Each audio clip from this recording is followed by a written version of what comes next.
in touch with 94 FM, WKTI Milwaukee. From ABC News, I'm Bob Walker, and this is Perspective. Reports, analysis, and commentary from our correspondents around the world who work where news is happening. This week, the Civil Rights March on Washington, and what has happened to the civil rights movement in the United States in the score of years that has followed that historic march.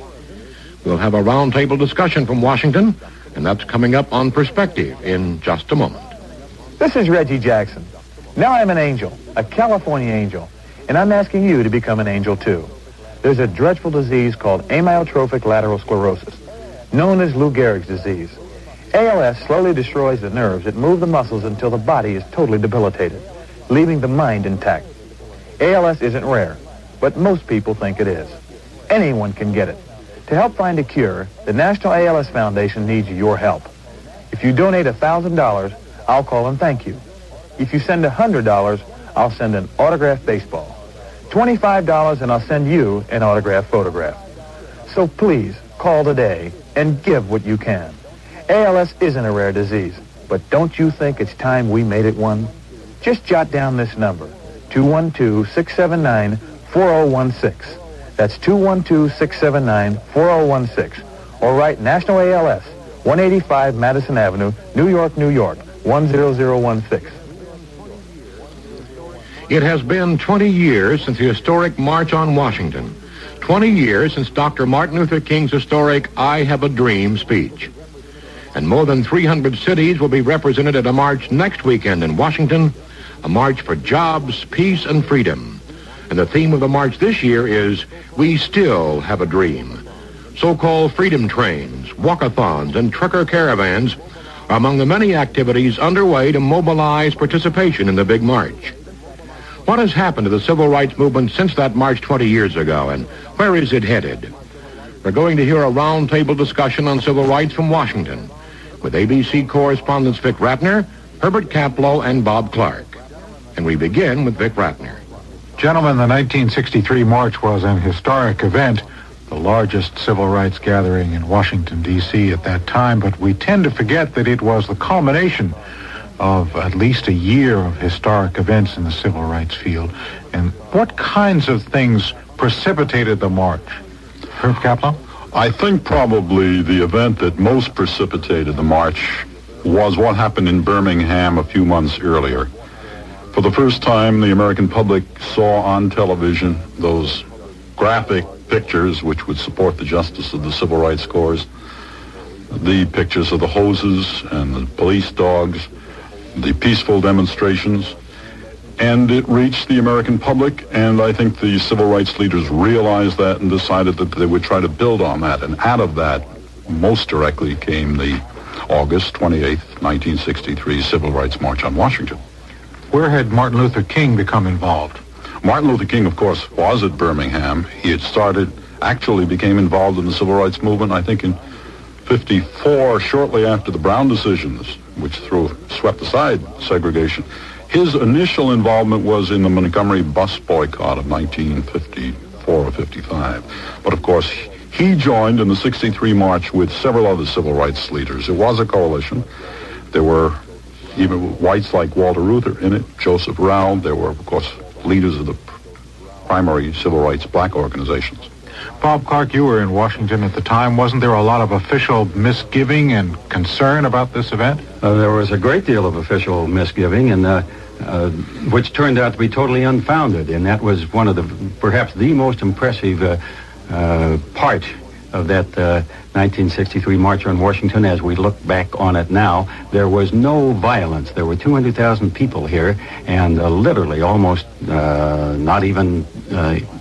not any significant incident of violence. So it turned out to present to the country an extremely impressive image of the crusade Martin Luther King had been leading for 8 or 9 years at that time, a crusade for a non-violent solution to racial problems. All right, that was the scene in August 1963, the civil rights struggle underway on the front lines. Official Washington concerned as Dr. Martin Luther King got up to make the famous I Have a Dream speech at the Lincoln Memorial. just a part of which we're going to listen to and talk about the results from. So even though we face the difficulties of today and tomorrow, I still have a dream. Yeah. It is a dream deeply rooted in the American dream. I have a dream that one day this nation will rise up and live out the true meaning of its creed. We hold these truths to be self-evident, that all men are created equal. People tend to forget that in 1963, the marchers who came to Washington, in many cases, were not able to stop at restaurants and hotels and motels in the area because of segregation patterns that existed at the time. And the law to do something about that, Herb Kepler, was, I guess, the first priority of those people. The Public Accommodations Law, which was the immediate target of that August 63 march, one of the specific goals. It was passed a year later, a broader civil rights bill. This had such impact, the Birmingham, the March on Washington, that the advocates of civil rights in the Congress were able to get a stronger bill than even the proponents in Congress had originally thought. Clarence Mitchell, who was then the NAACP lobbyist in Washington, told me recently that the Kennedy administration said we better not ask for too much, because it didn't look in Congress as if they really had moved the opposition. They had heartened the supporters like Senator Case and Senator Javits, but they didn't think they had really cracked the opposition. But a year later, they got not only a public accommodations bill, but they got other civil rights steps, and a year after that, of course, a broader voting rights bill. Did the march stiffen the backbone of the White House people who wanted stronger civil rights actions? I'm sure it did to some degree, and I was covering the White House in those days as part of a two-man ABC team at the White House. But Lyndon Johnson, who had not been an early and forceful advocate of civil rights, remember Lyndon Johnson came to Washington as a senator from Texas, and he had approached the subject gingerly, but he had sort of built up steam about civil rights. He had, during that period, that bill was passed something like less than 9 months, I believe, the 1964 Civil Rights Act, after the assassination of President Kennedy. It was during the period where Congress was giving Lyndon Johnson almost anything he wanted.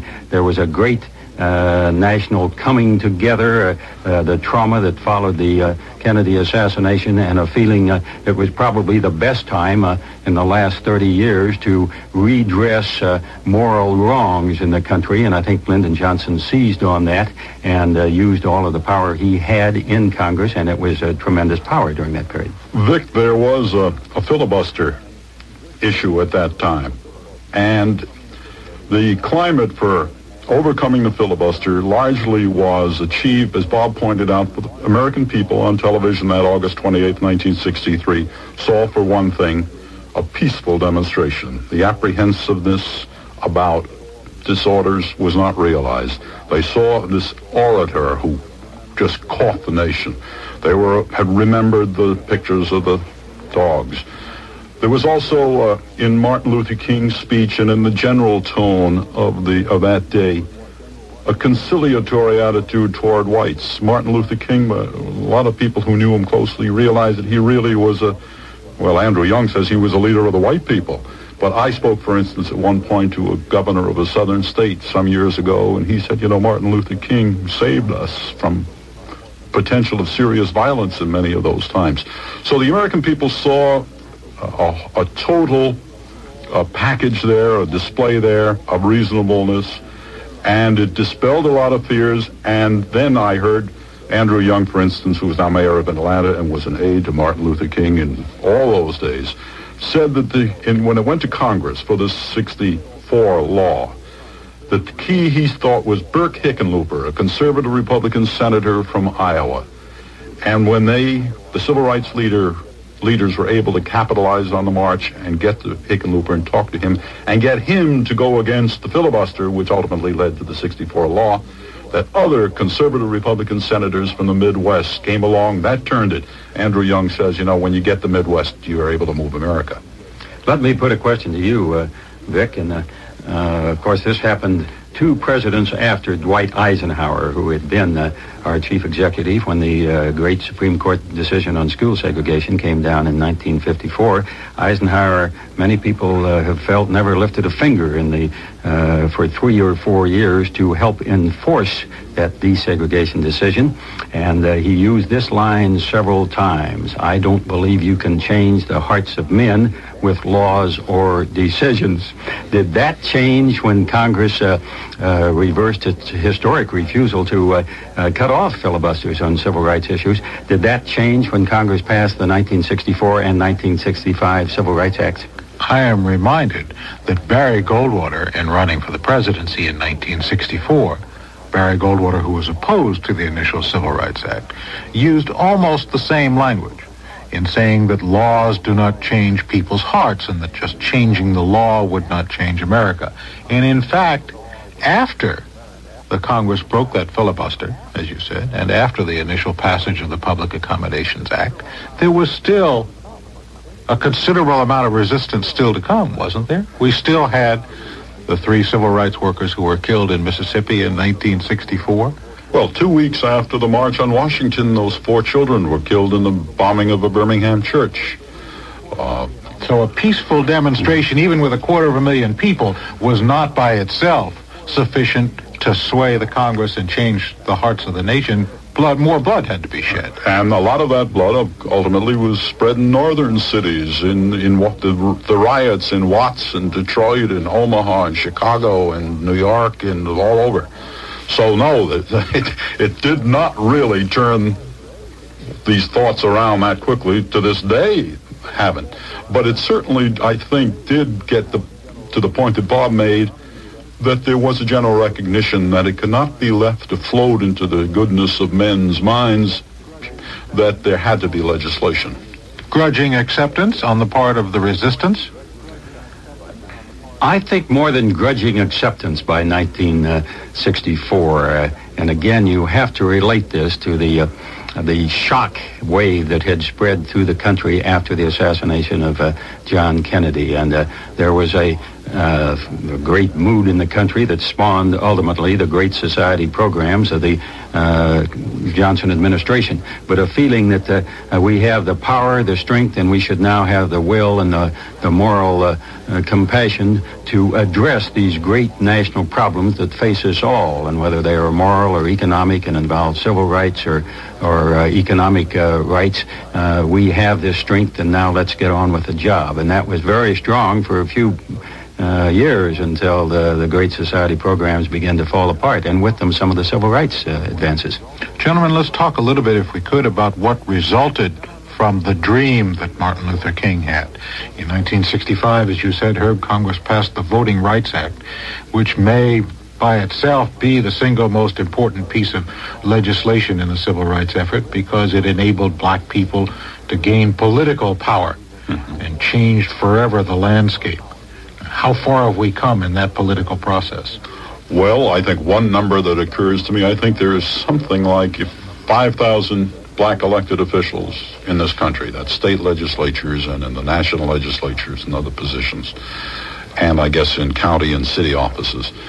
I don't remember what the number was way back to compare, but it's obviously a significant number. And an argument obviously could and is being made that it's not nearly enough. And right now we have, of course, this deliberation among blacks as to whether to launch a black presidential campaign. That is a serious manifestation. It's a serious offshoot of the growing political power of American blacks. And certainly we have white politicians reacting to that. So in the political area, a great deal has happened. We've come so far that we take as routine, and black people as well take as routine, black mayors, black senators, black members of Congress, black local officials. Well, I don't know that routine would be the right way to put it. I mean, Harold Washington's election in Chicago, for a lot of reasons, of course, was not routine. The coming election, probable election of a black in Philadelphia the first time. Those are significant new developments, but they're not unprecedented now. There are, I don't know how many black mayors, but they're in major cities.